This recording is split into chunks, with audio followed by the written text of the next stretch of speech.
নমস্কার বন্ধুরা, আমি সোমা। আজকে চলে এসেছি একটা নতুন ভিডিও নিয়ে। আজকে সকাল সকাল বরের আবদার পোলাও আর চিকেন কষা।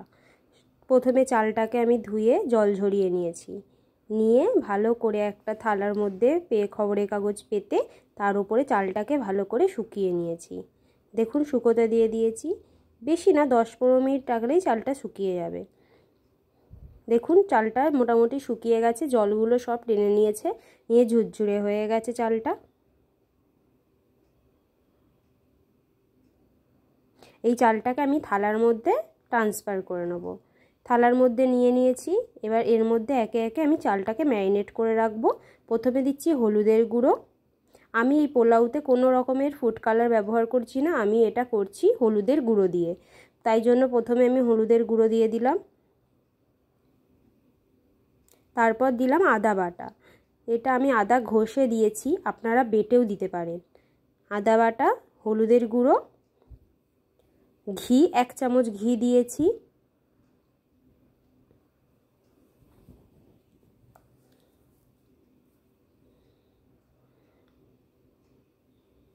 আর দিয়েছি শাহি গরম মশলার গুঁড়ো।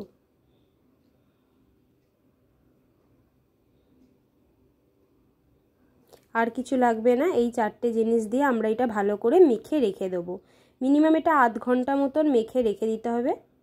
আমি ভালো করে মেখে নিয়েছি চালটা। এটা মেখে আমি আধ ঘন্টা মতন রেখে দিলাম।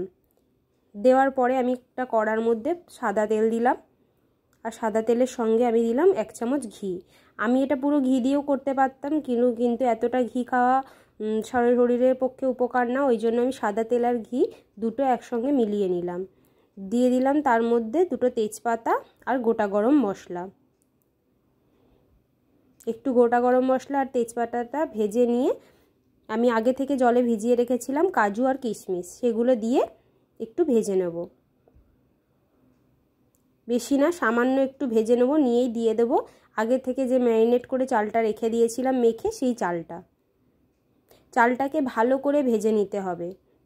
ঝুরঝুরে পোলাও বানাতে গেলে যে মেন যে জিনিসগুলো জানতে হয়, এই কাপটার আমি 2 কাপ চাল নিয়েছি, তাহলে আমাকে 4 কাপ জল নেওয়া দরকার, কিন্তু আমি 4 কাপ না নিয়ে আমি 3 কাপ জল নেব। আর 1 কাপ জল যেটা কম নিচ্ছি সেটা আমি দমে সেদ্ধ করাবো। ভালো করে আমি চালটাকে ভেজে নিয়েছি। ভেজে নেওয়ার পরে যে 3 কাপ ওই গ্লাসটার জল রেখেছিলাম, ওই গ্লাসটার 3 গ্লাস জল আমি এর মধ্যে দিয়ে দেবো।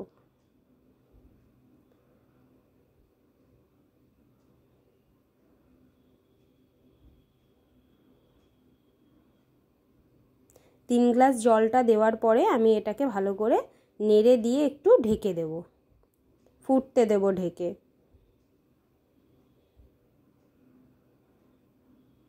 যেই ঢাকনাটা খুলে দেখবেন ওর মধ্যে ফুট এসে গেছে, তখনই দিয়ে দেবেন নুন আর মিষ্টি। যেমন নুন আর আমি একটু চিনি দিয়ে দেবো ওর মধ্যে। স্বাদ মতো নুন আর চিনি আপনারা বুঝে সেটা দেবেন। আমি আমার মতন বুঝে, আমরা যেরকম নুন মিষ্টি খাই সেরকমই দিয়ে দিয়েছিলাম। দিয়ে এটাকে ভালো করে নেড়ে আবার এটাকে ঢেকে দেব।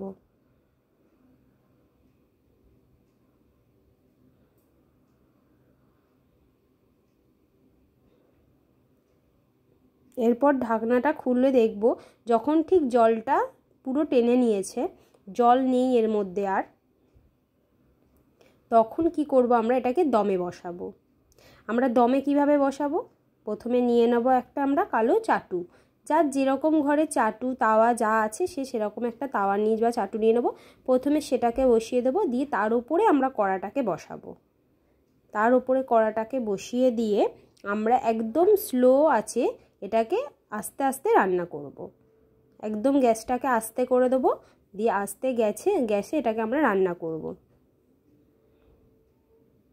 যতক্ষণ না চালটা পুরোপুরি কুক হয়। এইভাবে করলে একদম একদম গোবিন্দভোগ চালের পোলাও ঝরঝরে হবে। একটাও ভাতের চাল ভেঙে যাবে না, একটাও ভাত নষ্ট হয়ে যাবে না, ঘেটে যাবে না, পুরো ঝরঝরে পোলাও হবে। তার পোলাওয়ের সঙ্গে হবে চিকেন কষা। তাই জন্য চিকেনের সঙ্গে চিকেনটাকে প্রথমে ধুয়ে নিয়েছি ভালো করে, ওটাকে ম্যারিনেট করে রাখবো চিকেনটাকে। তার জন্য দিয়ে দিলাম প্রথমে নুন, কাশ্মীরি লঙ্কার গুঁড়ো,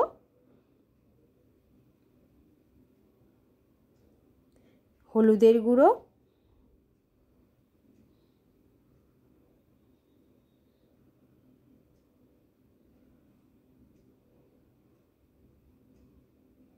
একটু সর্ষের তেল আর একটা হাফ পাতিলেবুর রস।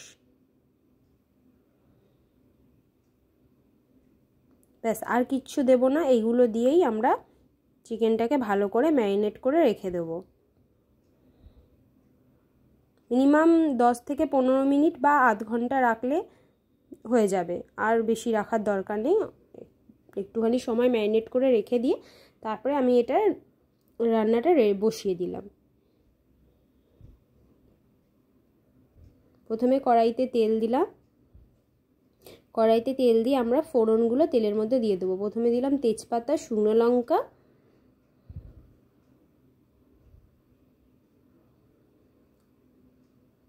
আর গোটা গরম মশলা।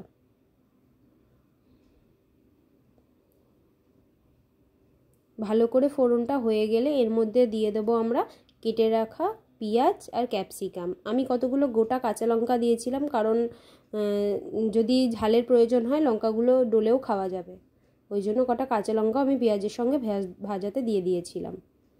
আমি মাংসটা করবো, মাংসটাতে একদমই বেশি জল ব্যবহার করব না।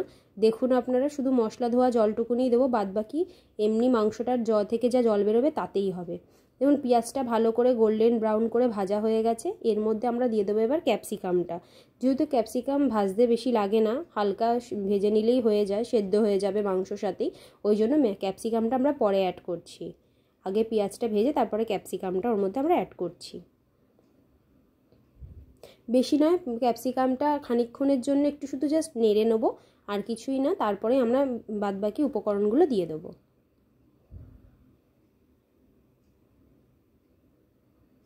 আমার হালকা করে একটু ক্যাপসিকামগুলো ভাজা হয়ে গেছে। এর মধ্যে আমি দিয়ে দেবো আদা, রসুন আর কাঁচা লঙ্কার পেস্ট। আমি এর মধ্যে আদা, রসুন আর কাঁচা লঙ্কা দিয়েছিলাম, আর কিচ্ছুই দিইনি। এইগুলোকে দিয়ে আদা রসুনটা দিয়ে ভালো করে একটু কষে আদা রসুনটা ভালো করে মিলিয়ে নেবো। আর আদা রসুনটা যেন কাঁচা গন্ধও চলে যায়, সেইটুখানি সময় মতন আমি একটু ভেজে নেবো। আমার আদা রসুনটা ভেজে গেছে, ভালো করেই তেল ছেড়ে গেছে। এর মধ্যে আমি দিয়ে দেবো টমেটো বাটা। আমি একটা টমেটো পেস্ট করে দিয়েছি। পেস্ট করে দিলে গ্রেভিটা খুব ভালো হয়, ওই জন্য আমি এর মধ্যে টমেটোটা পেস্ট করে বেশি ব্যবহার করি। টমেটোটা যেহেতু কাঁচা গন্ধ না ছাড়ে, তাই জন্য টমেটোটা একটু আমি বেশিক্ষণ ধরে কুক করে নেবো। আর যতক্ষণ না তেল ছাড়ে ততক্ষণ ধরে টমেটোটা আমি কুক করব। দেখুন আমার টমেটোটা সেদ্ধ মোটামুটি হয়ে গেছে, টমেটো থেকে তেল ছাড়তে আরম্ভ করে দিয়েছে। এর মধ্যে আমি দিয়ে দেবো মশলা, যেমন জিরে গুঁড়ো, ধনে গুঁড়ো, হলুদের গুঁড়ো, লঙ্কার গুঁড়ো আর একটু গোলমরিচের গুঁড়ো। আর আমি কোনো মশলা ব্যবহার করছি না, শুধু এই মশলাগুলোই আমি ওর মধ্যে দেবো। মশলাটাকে দিয়ে আমি ভালো করে একটু ভেজে নেব।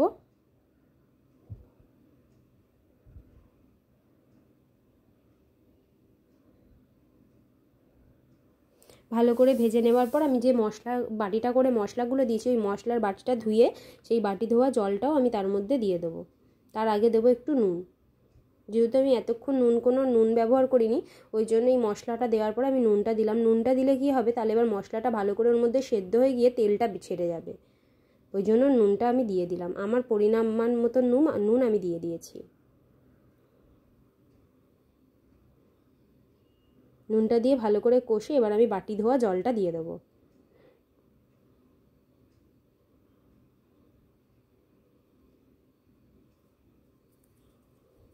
এই বাটি ধোয়া জলটাতেই মশলাটা আমার কষে ভালো করে তেল ছেড়ে দেবে। ভালো করে তেল ছেড়ে দেওয়ার পর আমি ওর মধ্যে চিকেন যেটা ম্যারিনেট করে রেখেছিলাম, সেই চিকেনটা আমি ওর মধ্যে অ্যাড করে ফেলবো।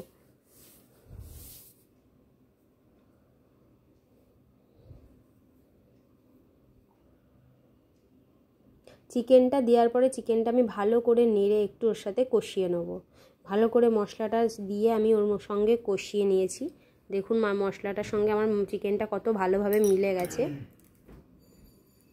যে চিকেনের বাটিটা করে আমি চিকেনটা দিয়েছিলাম, সেই বাটি ধোয়া জলটা আমি দিয়ে দিলাম। এই জলটাই যা আমি চিকেনে অ্যাড করলাম। এরপর আমি আর চিকেনে কোনো জল দেব না। এবার যে জলটায় চিকেনটা সেদ্ধ হবে সেটা চিকেনের থেকেই ছাড়বে। চিকেনের জলটাতেই চিকেনটা আমি সেদ্ধ করব।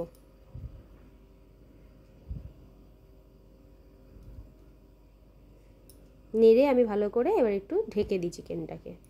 ঢেকে দিয়ে রান্না করলে চিকেনটা থেকে ভালো পরিমাণেই জল ছাড়বে, আর যা জল ছাড়বে তাতে চিকেনটা রান্না হয়ে যাবে। দেখুন ঢাকা খুলে কতটা পরিমাণে জল বেরিয়েছে। তখন আমি একটুখানি যা বাটি দিয়ে জল দিয়েছিলাম ওইটাই, তারপর কিন্তু আমি আর কোনো জল অ্যাড করিনি। চিকেন থেকে যে জলটা বেরিয়েছে সেটা থেকে কিন্তু চিকেনটা সেদ্ধ হচ্ছে। ভালো করে আমি নেড়ে চেড়ে নিয়ে একটু দেখিয়ে দিচ্ছি আপনাদেরকে। এর মধ্যে আমি অ্যাড করলাম একটু টক দই, ফ্যাটানো টক দই। যেহেতু আমি একটা টমেটো পেস্ট করে দিয়েছিলাম, ওই জন্য টকটা ব্যালেন্স করার জন্য আমি একটু টক দই ওর মধ্যে ফেটিয়ে দিয়ে দিয়েছি। টক দইটা দেওয়ার পরে আমি ঢেকে এটা আরও খানিকক্ষণের জন্য হতে দিলাম। ব্যাস আমার চিকেন মোটামুটি রেডি হয়ে গেছে। লাস্টে একটু কেশরি মেথি ওটা হাতে ক্রাশ করে একটু ছড়িয়ে দেবো, দিয়ে 2-1 মিনিট মতন ফুটিয়ে আমি ওটা নামিয়ে দেবো। আমার মোটামুটি চিকেন রেডি হয়ে গেছে। আপনারা দেখুন চিকেনটা কেমন হয়েছে। সত্যি লোভনীয়, দেখতে যেরকম লোভনীয় খেতেও হয়। আপনারা বাড়িতে একবার হলেও ট্রাই করে দেখবেন, সত্যিই অসাধারণ হয় চিকেনটা খেতে।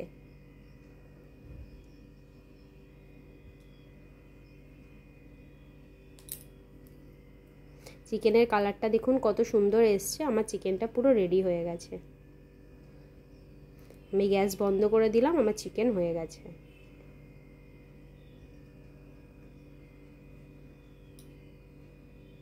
শুধু পোলাও আর চিকেন করলাম, একটা স্যালাডও তাই জন্য তার সাথে দেখিয়ে দিলাম। আমি নিয়ে নিয়েছি শসা কুচি, টমেটো কুচি, পেঁয়াজ কুচি আর কাঁচা লঙ্কা কুচি। তার সঙ্গে দিয়ে দিলাম একটু সরিষার তেল, একটু নুন, আর যদি ঘরে থাকে একটু বিট নুন সেটাও দিলে খুব ভালো টেস্ট হয়। আমার ঘরে একটু বিট নুন ছিল, তাই জন্য আমি একটু বিট নুন ওর মধ্যে দিয়ে দিয়েছি। সত্যি বলতে এই স্যালাডটা করলে রাইস, বিরিয়ানি, পোলাও যার সাথেই খাই না কেন অসাধারণ লাগে। সঙ্গে একটু লেবুর রস,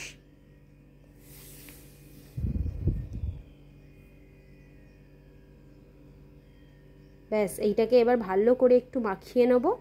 ভালো করে মাখিয়ে নিলেই রেডি আমার স্যালাড।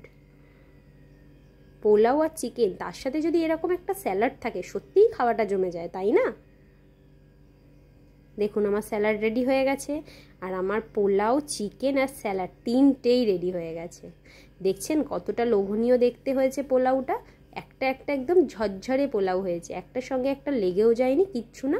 এত সুন্দর পোলাওটা হয়েছিল, যেমন খেতে হয়েছিল তেমন দেখতেও হয়েছিল। তার সঙ্গে তো লাল লাল ঝোল ঝোল চিকেন আছেই।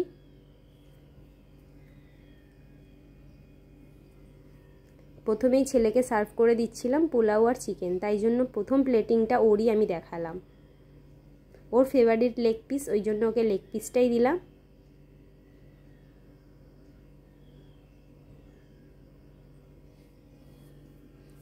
ছেলের প্লেট রেডি খাওয়ার জন্য। আজকের ভিডিওটা এই পর্যন্তই। ভালো লাগলে নেক্সট ভিডিওতে আবার দেখা হবে।